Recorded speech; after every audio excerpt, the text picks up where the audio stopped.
Pilipinas ang naunang magkaroon ng light rail transit sa buong Southeast Asia noong 1985.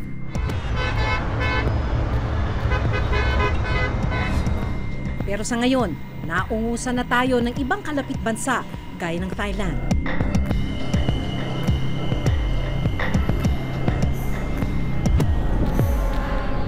Itong kinatatayuan ko ay intersection ng iba't ibang linya ng mga tren dito sa Bangkok.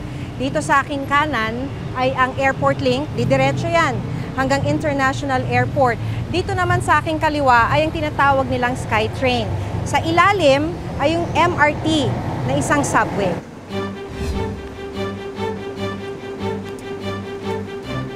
Pagdating sa mga bansang Cambodia at Vietnam,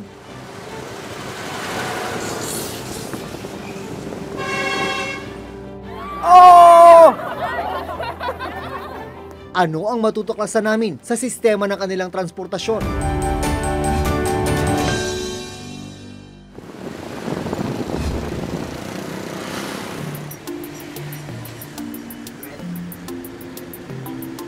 Mula Bangkok, Thailand, dumiretso kami dito sa Phnom Penh, Cambodia para silipin ang kanilang transport at infrastructure sector. Kung tutuusin, bumabangon pa rin ang Cambodia mula sa rehimen ng Khmer Rouge. Sa panahong ito, tinatayang nasa 2 milyon ang napatay na tao. 1979, nang tuluyang matapos ang kontrol ng Khmer Rouge sa Cambodia. Napakarami kong experience dito, sir. Grabe. Sa 10 taong paninirahan ng OFW na si Diebe Uamar sa Cambodia, nakita raw niya kung paano unti-unting umunlad ang bansa. Nagtatrabaho siya ngayon bilang Quality Assurance Officer sa isang pagawaan ng hospital garments. Ano itsura ng Phnom Penh nung inabutan mo ng time na yun? Ang laki ng pagbabago ngayon kasi yung sa mga daanan katulad nito, wala pa yung mga ilaw-ilaw. Wak-luwak talaga. Talaga? Grabe. Oo. So, tapos may time pa na mag-apply ng trabaho, nakamotor lang. Sobrang taas ng tubig kasi dito walang bagyo pero pag umuulan ng kaunti, babaha na siya. Binubuhat po kami ng ng driver.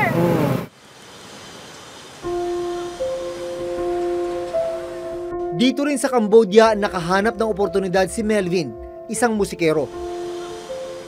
Ano ka nakatagal dito nagtatrabaho? Bali, na rin, almost 5 years na rin. 5 years. Yung kikitain mo dito, hindi mo na nakikita, maari mo rin kitain sa atin?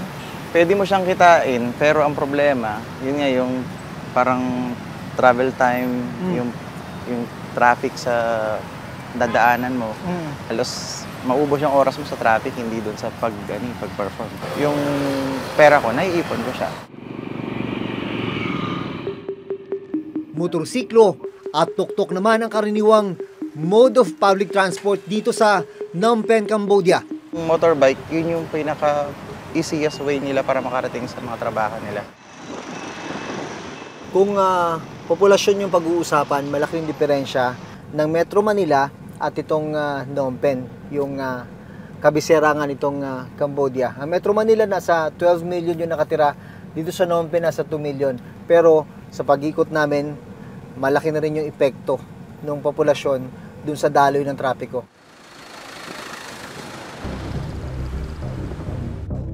Pagdating sa ilang probinsya sa Cambodia, ibang eksena naman ang aming nakunan. Ganito ang karaniwan ng makikita tuwing umaga at hapon dito sa Cambodia. Mga truck, punong-puno ng mga tao.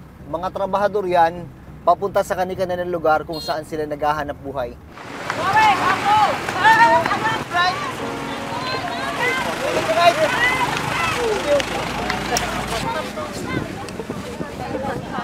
Dahil yung iba nagmamadali na makarating sa kanilang trabaho, sa biyahe na sila kumakain, tulad ng mga kasama ko ngayong babae.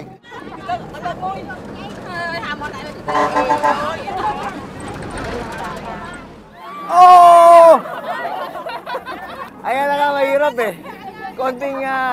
Konting preno lang. Yung pwedeng mangyari. Pwede ka malaglag sa kinakaupuan mo. Ganyan talaga ang buhay nila rito.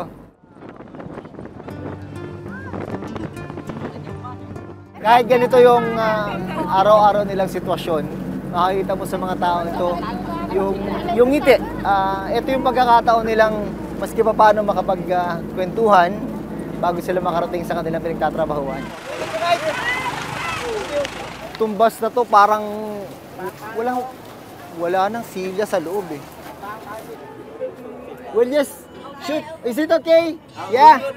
We'll take video. Okay, thank you. Pamilyar naman ang tagpong ito. Dahil gaya sa Pilipinas, ang bus na ito, balasardinas ang mga sakay na pasahero. Tingnan mo kung gaano kasikip itong loob, oh. Tayuan na. Halos lahat nakatayo. Ito yung araw-araw nilang tinitiis.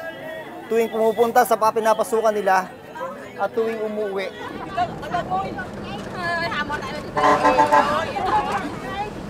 Kung sa atin may mga sasakyan na overloaded, dito sa Cambodia, ang hirap i-describe kung anong klaseng sitwasyon ang pinagdadaanan ng mga tao nito.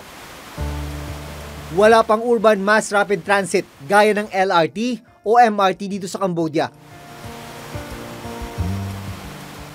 Pero meron silang tinatawag na Royal Railway na itinayo noon pang 1930s. Para itong Philippine National Railways natin na itinayo naman noong 1891. Nauna naman tayong magkaroon ng railway. Mas mahaba naman ang Royal Railway ng Cambodia sa ngayon. Ang kabuuang haba ng Royal Railway, 650 kilometers. Bumibiyahe naman ang Royal Railway sa ibang malalayong probinsya ng Cambodia. Ang PNR ng Pilipinas may habang 483 kilometers. Pero may mga linyang suspended sa ngayon ang PNR.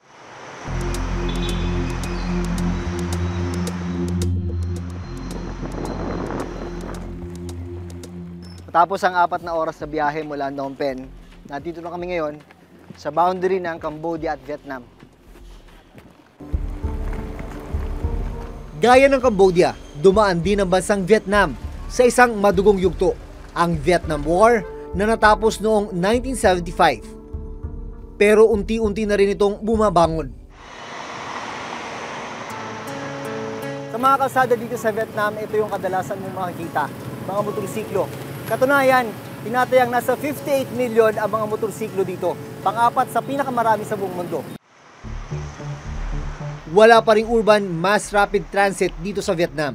Pero gaya ng Royal Railway, meron naman sila ritong Vietnam Railways na bumibiyahe sa mga probinsya. Itinayo ang Vietnam Railways noong 1881. Nauna ng 10 taon kumpara sa ating PNR. Ang haba ng Vietnam Railways nasa 2,600 kilometers, halos 5 beses ang haba sa PNR. Sumisikip na rin ang daloy ng trapiko rito sa Ho Chi Minh, Vietnam. At para masolusyonan ito, itinatayo ngayon ng isang subway. Sinimulan ng paggawa nito noong 2010. Ito nasa likuran ko, ito ang Ho Chi Minh City Urban Railway Construction Project dito sa Vietnam na inaasahang magpapaluwag ng trapiko sa buong lungsod. Isa ang Pinoy na si Engineer Rene Flores, sa project director ng isa sa mga kumpanyang nagtatayo ng subway ng Ho Chi Minh. Ginawa nila itong subway system para maiwasan yung traffic on the coming years dito sa Ho Chi Minh. Dahil lumalala na yung traffic dito. This is the first ever in the country. This is the first ever in the country. However, there is also a replicate metro station in Hanoi, which is ongoing right now. Pero yung Hanoi is more on elevated metro line. Bakit na naging concept subway? Dito sa area na to, napakahirap gawing elevated. Yes. So, dapat gawin nating subway.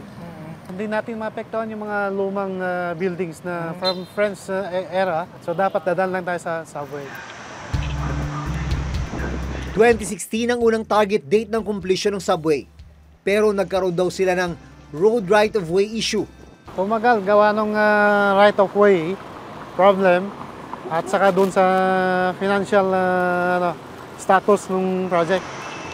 Ayon kay Engineer Flores, para masolusyonan ang road right-of-way issue, nagkaroon ng settlement at binigyan rin ng pabahay ang mga na-displaced na residente. Target operational next year. Nainggit kasi mauna sila sa atin. It's something that na parang nisip mo na kailangan mo noon pa, pero ngayon mo lang gagawin. Sa Pilipinas, may subway rin na binubuo. Bahagi ito ng Build program ng gobyerno. Ginawa ang groundbreaking nito noong February 2019. Nagkaroon na raw ng pre-construction activities, gaya ng awarding ng titulong lilipatan ng mga apektadong residente. 1977 plan for Metro Manila already proposed a subway network. Unfortunately, it took us 30 years before we even started to build our first. So, noong February of this year, napirmahan natin yung kontrata for the first segment of the subway. December, we will start construction doon sa depot natin in Valenzuela. Gaya ng dinaanan ng Ho Chi Minh Subway Project, may road right-of-way issue rin ang isa pang railway project na MRT-7. Hanggang ngayon, hindi pa rin daw maitayo ang magsisilbing huling terminal at paradahan ng mga bago ng MRT-7. Nang bisitahin namin ang MRT-7 noong October 2018, 30.72% completed na ito. Sa ngayon, ayon sa DOTR, nasa 49.22% completed ang MRT-7. Ang original date of completion nito na 2020, magiging second quarter ng 2021. Siyempre, nandyan yung MRT-7. Silipin natin yung Commonwealth. That is 23 kilometers. Operational yan partially by 2021. Yan talaga, pag pumunta ka doon, nakita mo na nakatayo na. Kina-catch up natin yan. Again, submitted 2002. Contract was signed 2008. All the way to 2016, not a single construction started. So, hinahabol din natin siya. Sa lahat ng railway project ng gobyerno, ang pinakamalapit ng maging operational ay ang LRT2 East Masinag Extension na bibiyahe mula Santolan hanggang Masinag sa Antipolo.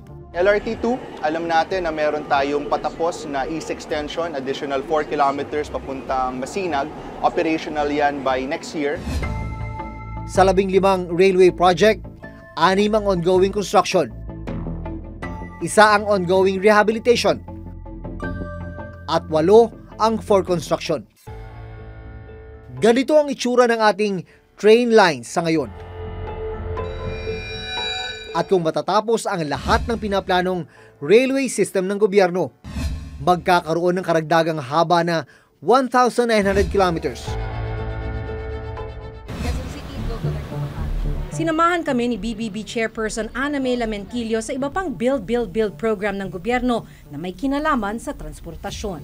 Ito yung mga project na hindi talaga natin matatapos within a 12-month time frame. Kumbaga, reasonable timeline is about 24 months to 36 months.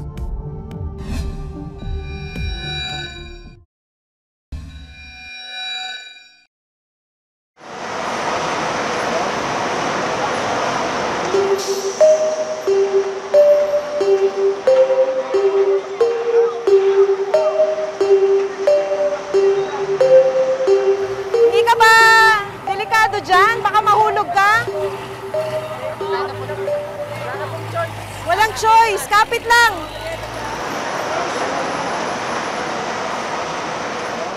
November 2017 nang una naming makilala si Carmelita Besito habang nag-aabang ng bus sa EDSA.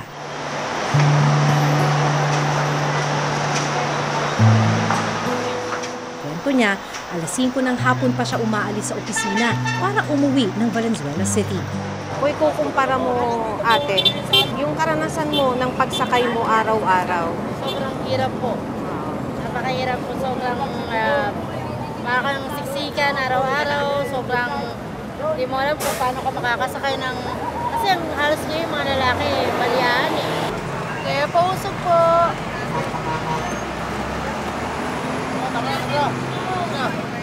Dahil punuan na, hindi nakasakay si Carmelita sa unang subok.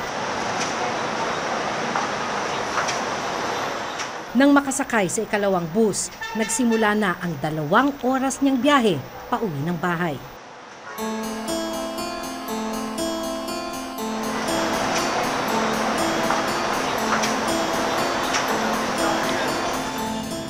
Makalipas ang 2 taon, kinumusta namin si Carmelita.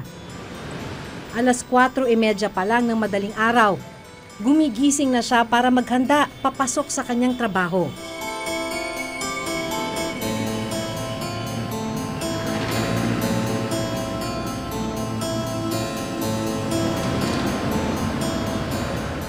Ang problema, kahit gumigising pa siya ng maaga, may mga pagkakataong nahuhuli siya sa pagpasok. Malaking epekto nun. Kasi ang epekto nun, unang-una, sa salary increase ko, dapat meron ako. So, nakausap ako ng manager ko. Pinaka-worst na suspension ko na nakuha within ilang buwan pa lang. 15 days. Dahil anong nangyari? Dahil sa traffic.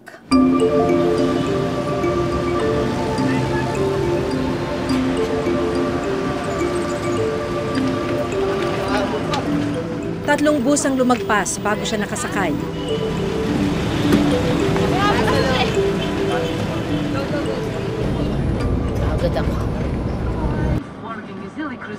At dahil traffic sa MacArthur Highway, inabot pa rin ng 2 oras ang biyahe niya pauwi.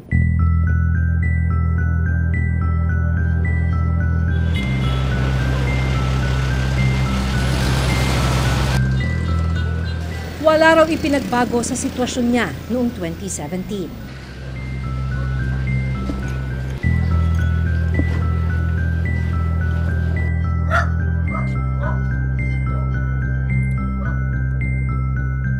Along lumalala. Sabi ko, ayoko na nga mag-commute eh. Kung pwede nga lang, ayoko na lumabas. Ayoko na rin pwedeng hindi ka na magtrabaho, hindi naman pwede yun. So, susuko ka talaga. Lalaban ka pa rin sa daan. Baga, ang choice. Base sa ginawang Global Competitiveness Report ng World Economic Forum, makikita na kung noong 2014, pang-5 tayo sa mga ASEAN member states sa kategoryang transport infrastructure, nagpatuloy ang pagbaba ng ating rank sa mga sumunod na taon. Hanggang sa 2019, Pilipinas na ang pang-9 o pinakamababa sa lahat ng ASEAN member states kung transport infrastructure ang pag-uusapan. One major difference is that mainland itong mga ito. Tayo archipelago. So watak-watak tayo, no? Sa dami ng islands natin, ano?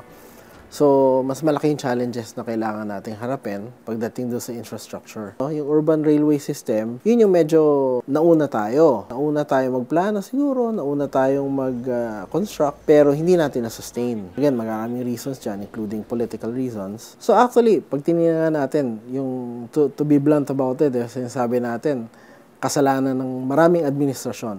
It's not just a single administration na pwedeng sabihin natin responsible for our transportation system as we know it now. Patuloy naman daw ang gobyerno ng Pilipinas sa paggawa ng mga bagong road connectivity projects. Kabilang na ang Luzon Spine Expressway Network. Bahagi ito ng Build o BBB program. Binubuo ito ng karagdagang 18 major expressways mula sa Northern Luzon, Metro Manila hanggang Southern Luzon.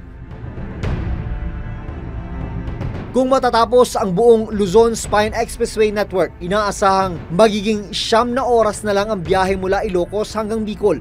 This will decongest EDSA, C5, and other main thoroughfares by about 70 to 100,000 vehicles. Kasama rin sa Build program ang pagtatayo at pagsasaayos ng mga tulay. At pagtatayo at improvement ng mga airport sa iba't ibang panig ng bansa. We've already completed about 9,845 kilometers of roads, 2,700 bridges, and about 4,000 flood control projects. Ito yung mga project na hindi talaga natin matatapos within a 12-month time frame. Kumbaga, reasonable timeline is about 24 months to 36 months. So this is essentially the goal of Build, to improve the way and the connectivity, not just in Metro Manila, but in every region in the country.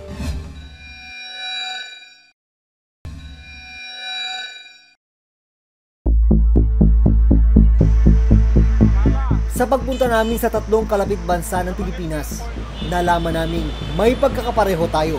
May traffic din sa Thailand. Siksikan din ang mga bus sa Cambodia. At may road right-of-way issue sa Vietnam. Pero nakita rin naming gumagawa sila ng paraan para masolusyonan ang problema nila. Kung matutupad ang mga target ng gobyerno sa Pilipinas, gaya ng bagong railway, road at bridge project, pwede na rin tayong makipagsabayan sa rehiyon. Sa susunod na linggo, aalamin ng Reporter's Notebook ang estado ng agrikultura sa ating mga kalapit bansa. Dito sa Thailand, isa sa mga itinutulong ng gobyerno sa kanilang mga magsasaka ay libreng patubig katulad nito. Hanggang sa susunod na Huwebes, ako si Maki Pulido. Ako si Jun Veneracion at ito nakatala sa aming Reporter's Notebook.